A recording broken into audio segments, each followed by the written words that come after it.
Hello everyone, एक बार फिर से आप सभी का स्वागत है। जैसा कि आप क्वेश्चन को स्क्रीन में पढ़ रहे हैं, यहाँ पर आपके लिए फिगर भी डिस्प्ले किया गया है।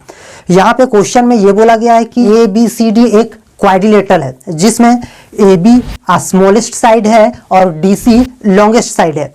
अब यहाँ पर आपको ये प्रूफ करना है कि एंगल ए एंगल सी के कंपैरिजन में बड़ा है, यानी इस फिगर में यदि देखा जाए तो ये एंगल ए इस एंगल सी के कंपैरिजन में बड़ा होगा। फर्दर यहाँ पे क्वेश्चन में ये शो करने के लिए बोल रहा है कि एंगल बी हमारा ग्रेटर होगा एंगल डी के कंपैरिजन में। तो यहाँ पर यदि आप फिगर में देखते हैं तो ये एंगल डी बड़ा होगा एंगल बी के कंपैरिजन में। यहाँ पे जो भी क्वेश्चन में दिया हुआ है हमने लिस्ट के तौर पर या तो गिवन राइट में हमने यहाँ पे लिख दिया है। जैसा कि क्वेश्चन में दिया हुआ है कि ए बी शॉर्टेस्ट साइड है इस quadrilateral A B C D का, तो हमने ए बी को शॉर्टेस्ट साइड में यहाँ पे कैटेगराइज किया और डी सी ए बी के मुकाबले में ग्रेटर है। अब यहाँ पर हमें जो प्रूफ करना था ये भी हमने लिख दिया।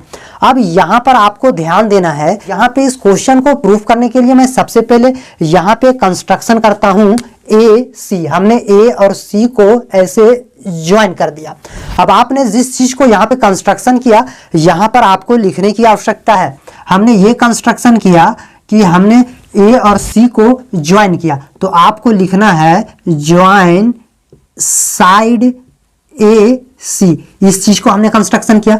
अब हमें प्रूफ करना है तो हम यहाँ पे प्रूफ लिख दिया, हमने यहाँ पे लिखा प्रूफ। अब प्रूफ करने के लिए सबसे पहले आपको ट्रायंगल ए बी सी लेना है और ट्रायंगल ए डी सी लेना है। पर आपको यहाँ पर ध्यान देना है कि क्वेश्चन को सॉल्व करने के दौरान में आपको थोड़ा सा इजीनेस का फील हो, इसीलिए मैं यहाँ पर सबसे पहले इस एंगल को 1 से मार्क कर देता हूँ और इस एंगल को 3 से, और इस एंगल को 2 से मार्क करता हूं और इस एंगल को 4 से। प्रूफ करने के लिए सबसे पहले मैं लेता हूं ट्रायंगल ए बी सी, तो हम यहां पर लिखेंगे इन ट्रायंगल ए बी सी। अब यहां पर ए बी सी में जैसा कि आपने क्वेश्चन में पढ़ा कि ए बी हमारा शॉर्टेस्ट साइड है, तो चूंकि ए बी शॉर्टेस्ट साइड है तो इसीलिए हम यहां पर लिख सकते हैं कि सिंस ए बी हमारा स्मॉलेस्ट साइड है और यदि ए बी स्मॉलेस्ट साइड है तो ट्रायंगल ए बी सी में बी सी हमारा लॉन्गेस्ट साइड होगा,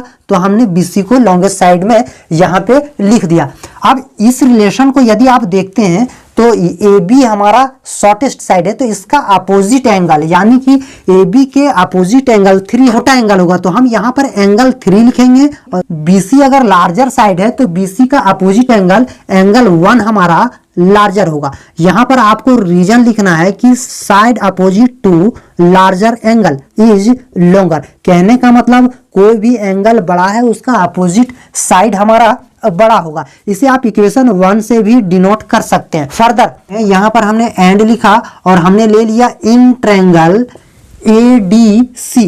अब इस ट्रायंगल ए डी सी में आपको ध्यान देना है, क्वेश्चन में ऑलरेडी ये दिया गया है कि डी सी हमारा लॉन्गेस्ट साइड है, और चूंकि डीसी लॉन्गेस्ट साइड है तो डीसी और एडी के बीच में कंपैरिजन किया जाए तो एडी हमारा छोटा साइड होगा। तो हम यहां पर बोल सकते हैं कि सिंस एडी हमारा स्मॉलर है और डीसी हमारा लॉन्गेस्ट साइड है। अब यहां पर आपको ध्यान देना है कि यदि एडी स्मॉलेस्ट साइड है तो इसका अपोजिट एंगल यानी 4 छोटा होगा, तो एडी का अपोजिट एंगल हमारा एंगल 4 हो गया, ये लेस है। और यदि डीसी लॉन्गेस्ट साइड है तो इसका अपोजिट एंगल 2 होगा जो बड़ा है। इसे आप इक्वेशन 2 से डिनोट कर दीजिए और यहां पर भी रीजन लिखना है side opposite to larger angle is longer, यानी कि जो एंगल बड़ा होगा उसका अपोजिट साइड बड़ा होगा। अब यदि इक्वेशन 1 और 2 को आप ऐड करते हो तो यहां पर आपको लिखना है ऑन एडिंग इक्वेशन 1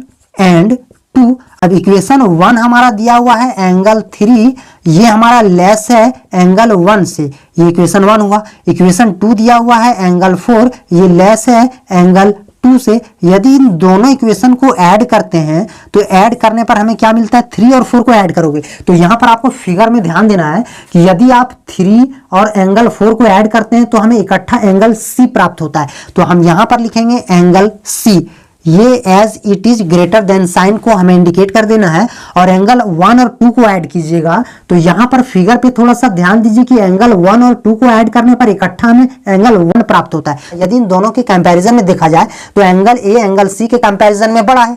आप यहाँ पर यदि आप देखेंगे कि जो चीज हमें प्रूव करना था एंगल ए बड़ा है एंगल सी छोटा है, मैं इस चीज को थोड़ा सा रिवर्स कर देता हूं, यानी एंगल ए मैं पहले लिखता हूं, अब एंगल ए ग्रेटर है तो ग्रेटर देन साइन से हमें इंडिकेट कर देना और एंगल सी हमने यहां पर लिख दिया। आप इस चीज को जिसे हमने यहां पर स्क्वायर वाले बॉक्स में बंद किया, आप रिजेंबल कर सकते हैं कि हमें यही चीज प्रूव करना था, यानी कि एंगल ए ग्रेटर है एंगल सी के कंपैरिजन में। यह चीज प्रूव हो चुका। फर्दर हमें यह भी प्रूव करना है कि एंगल बी ग्रेटर है एंगल डी के कंपैरिजन में। तो यहां पर यदि आप इस फिगर को देखते हैं तो इस फिगर में हमने सबसे पहले एसी ये चीज हमने ज्वाइन किया, और यदि मैं इसी फिगर को मैं यहां पर फिर से ड्रॉ करूं और इस फिगर को मैं ड्रॉ करने के बाद इसे मैंने नॉमिनेट कर दिया ए बी सी डी। अब आपको ध्यान देना है कि यदि मैं बी और डी को ऐसे मिला दूं तो यहां पर एक ट्रायंगल ए बी डी प्राप्त होता है और दूसरा ट्रायंगल बी डी सी। इसी तरह यदि मैं इस फिगर को जो हमने यहां अलग से स्प्लिट करके ड्रॉ किया, यहां पर यदि मैं ड्रॉ करता हूं तो मैंने बी और डी को ज्वाइन कर दिया। सॉरी ये टेढ़ा हो गया, मैं इस चीज को थोड़ा सा स्ट्रेट ड्रॉ करता हूं। ये हमने बी डी ड्रॉ कर दिया। अब आपको यहां पर इस एंगल का नाम देना है 5 और इस एंगल का नाम देना है 6, इस एंगल का नाम देना है 7 और इस एंगल का नाम देना है 8। एज इट इज यहां पर आपको देखना है कि इस एंगल का नाम देना है 5, इस एंगल का 6, यानी यही चीज हमने यहां पर स्प्लिट करके ड्रॉ किया। अब इस एंगल का नाम देना है 7 और इस एंगल का नाम देना है 8, यानी एज इट इज जो यहां पर था वही चीज हमने यहां पर आपको ड्रॉ करके समझाने की कोशिश की है। अब यहां पर आप देख सकते हैं कि यदि मैं ट्रायंगल ए बी डी लेता हूं, यानी यहां पर देखें ट्रायंगल ए बी डी, ये फिगर थोड़ा ज्यादा कॉम्प्लिकेटिव है।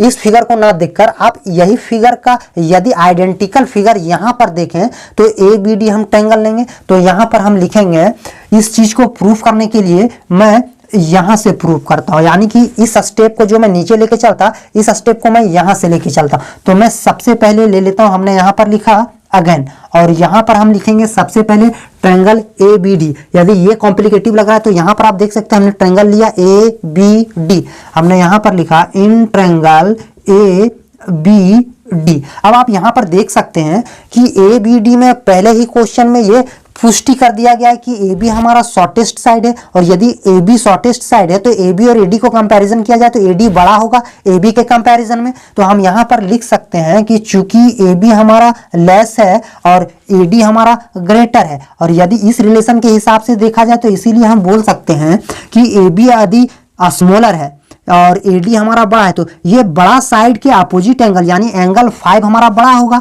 और ये छोटा साइड का अपोजिट एंगल छोटा होगा, यानी कि एंगल 7